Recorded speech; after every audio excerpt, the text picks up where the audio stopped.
अस्सलाम वालेकुम, welcome to Zareen अज़ीज़ी cooking. तो आज हम एक और नई रेसिपी आप लोगों के साथ शेयर कर रहे हैं जो कि हमारी गर्मियों का तोड़ है।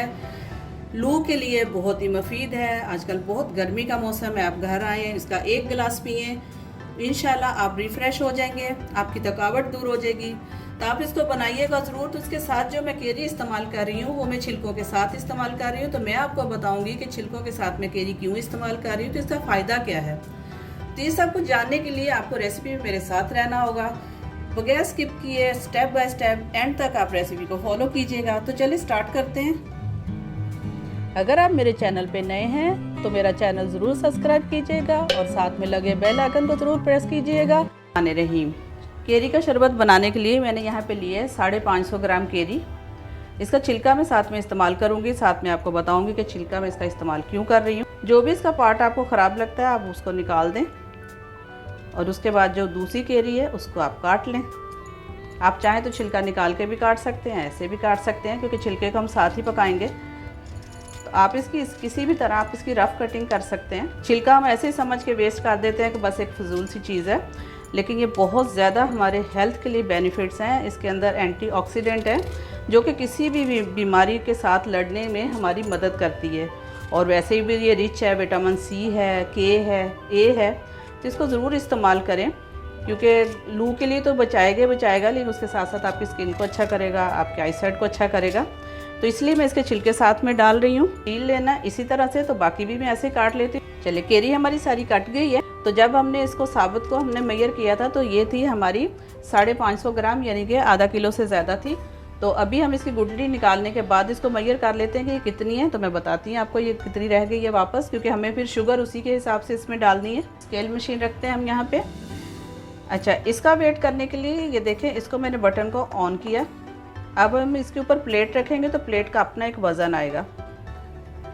450 ग्राम इसका वज़न है। तो हम इसके वज़न को हटाने के लिए वापस इसको ऑफ़ करते हैं और फिर इसको ऑन करते हैं। तो ये इसका जो वेट था इसके अंदर जो है मर्ज हो गया। अब ये इसमें डालते हैं केरी, कि हमारी केरी का वेट कितना है। देखो ये हो गई 500 ग्राम। तो ये पूरी हमारे पास 500 ग्राम बची है। तो 50 ग्राम जो था वो इसकी गुठलियाँ निकल गई हैं। तो चले स्टार्ट करते हैं कुकिंग प्रोसेस को। हमने यहाँ पे रखा है अपना पॉट। इसके अंदर हम डाल रहे हैं 1 गिलास पानी और अब हम डालते हैं हमारी केरी। 2 गिलास इसमें पानी हो गया। अब हम इसको रखते हैं पकने के लिए। ये जैसे ही हमारी बॉइलिंग पॉइंट पे आएगी, उबलना शुरू होगी, तो हम अपना फ्लेम थोड़ा सा स्लो कर देंगे। 5 से 7 मिनट में ये बिल्कुल गल जाएगी। तो चले मिलते हैं 5 से 7 मिनट के बाद। चलिए यहाँ देखें 500 ग्राम मैंने चीनी ले ली है। इसको भी मैंने इसके साथ मेजर कर लिया है। आपने देखा एक भी पॉइंट आगे पीछे नहीं है, मेजरमेंट में हम बिल्कुल बराबर हैं, ठीक है। और आपने भी बिल्कुल यही ध्यान रखना है। और अगर आपके पास स्केल मशीन ना हो तो आप 2 कप चीनी ले सकते हैं। चलिए जी, हम तैयार कर लेते हैं अपनी चाशनी। 1 गिलास मैंने पानी डाल दिया है। इसके अंदर डालते हैं चीनी और हाफ गिलास हम और पानी डाल देते हैं इसमें, ताकि अच्छा सी जो हमारी चाशनी बन जाए और चीनी इसके अंदर मिक्स हो जाए। फ्लेम हाई कर लिया ताकि ये जल्दी जल्दी हमारी चाशनी बने।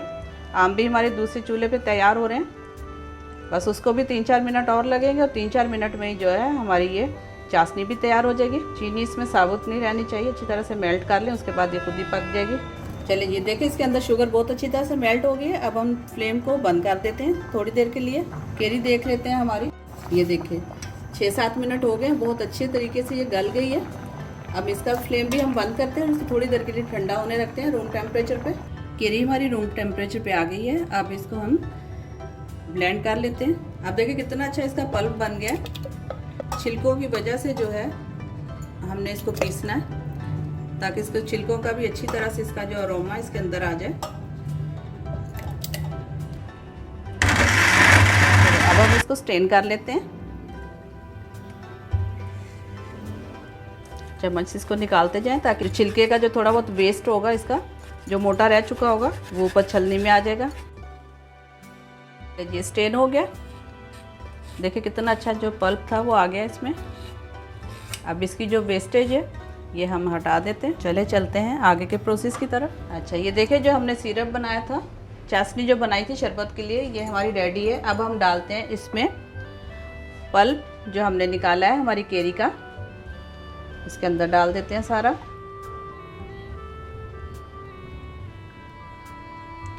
इसको मिक्स करते हैं इसमें। फ्लेम हम तेज़ कर रहे हैं अभी, क्योंकि हमने इसको पकाना है, गाढ़ा होने तक हम इसको पकाएंगे। तो जैसे ही हमें कंसिस्टेंसी चाहिए वो हमें मिल जाएगी। तो हम इसको 5 से 6 मिनट तक पकाएंगे। तो जैसे बॉईल आना शुरू हो जाए, 1-2 बॉईल के बाद हम जो फ्लेम है अपना स्लो कर देंगे। 6 से 7 मिनट में हमारा शरबत जो है वो रेडी हो गया। अब हम इसको ठंडा करने के लिए रखते हैं। अच्छा, आपने अगर बहुत लॉन्ग लास्टिंग रखना है, इसको ज़्यादा टाइम के लिए रखना है, तो आप जब इसका शीरा बनाते हैं तो उसके अंदर आप 1 लेमन जूस डाल सकते हैं। तो उससे ये होगा कि आपका जो जूस है, ये शरबत है, ये ख़राब नहीं होगा। और अगर आप 10-15 दिन के लिए बना रहे हैं, कम बना रहे हैं, तो उसके अंदर इतनी ज़रूरत नहीं है आपको लेमन डालने की। मैं भी नहीं डाल रही हूँ, क्योंकि ये हमारा 3 से 4 दिन में ख़त्म हो जाएगा। देखिए यहाँ पे ये पक गया, तो फ्लेम मैं अपना बंद करती हूँ। इसकी झाग ऊपर आ गई, जैसे फ्लेम बंद करेंगे ये बिल्कुल सही हो जाएगा। तो थोड़ा सा ठंडा करते हैं। चलिए अब हम हमारे ग्लास रेडी कर लेते हैं।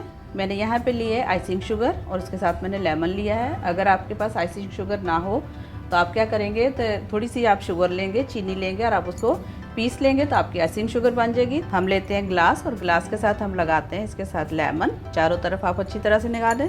सिर्फ आपने इसको लेमन से गीला करना है। इसके साथ डिप करते हैं हम। ये हमारा ग्लास रेडी हो गया। हमारे खूबसूरत से ग्लास रेडी हो गए। आइस क्यूब डालते हैं हम। इसके साथ मैंने थोड़ी सी पुदीने की पत्ती ली है, इसको मैंने कूट लिया है, तो थोड़ी थोड़ी दोनों में डाल देते हैं। इसके साथ इसका फ्लेवर, इसका टेस्ट बहुत अच्छा आएगा। जो हमने शरबत बनाया था उसको हमने जग में निकाल लिया। चले ये इसमें डाला शरबत। हमारा जो शरबत बिल्कुल रेडी है। अब इसके अंदर हमें कोई शुगर नहीं डालना है, कुछ नहीं डालना है, जस्ट हमने आइस डालना है, पुदीने की पत्तियां डालनी हैं और उसके साथ आपने शरबत डाल के इसके साथ पानी डाल देना है। तो ये हमारा फर्स्ट क्लास सा बहुत ही मज़ेदार रिफ्रेशिंग जूस, हमारा शरबत रेडी हो जाएगा। तो मिक्स कर लेते हैं। तो फिलहाल मैंने इसको जग में भर लिया है। अभी ये गर्म है, जब ये ठंडा होगा तो मैं इसको किसी बॉटल में डाल लूँगी। लेकिन जिस भी आप बॉटल में डालें, जिसमें भी आप सेव करें, वो बिल्कुल उसमें पानी नहीं होना चाहिए, साफ़ सुथरी होनी चाहिए। तो आप इसको महीनों तक इस्तेमाल कर सकते हैं, आपका ये शरबत बिल्कुल ख़राब नहीं होगा। तो अगर आपको आज की मेरी ये रेसिपी पसंद आई हो तो लाइक कीजिएगा, शेयर कीजिएगा और अगर अभी तक आपने मेरा चैनल सब्सक्राइब नहीं किया तो सब्सक्राइब कर दीजिएगा। तो मिलते हैं नेक्स्ट एक बहुत ही अच्छी सी वीडियो में, बहुत ही ईजी आसान सी रेसिपी के साथ। तब तक अपना बहुत ही ख्याल रखिएगा, हमें भी अपनी दुआओं में याद रखिए। अल्लाह हाफिज़।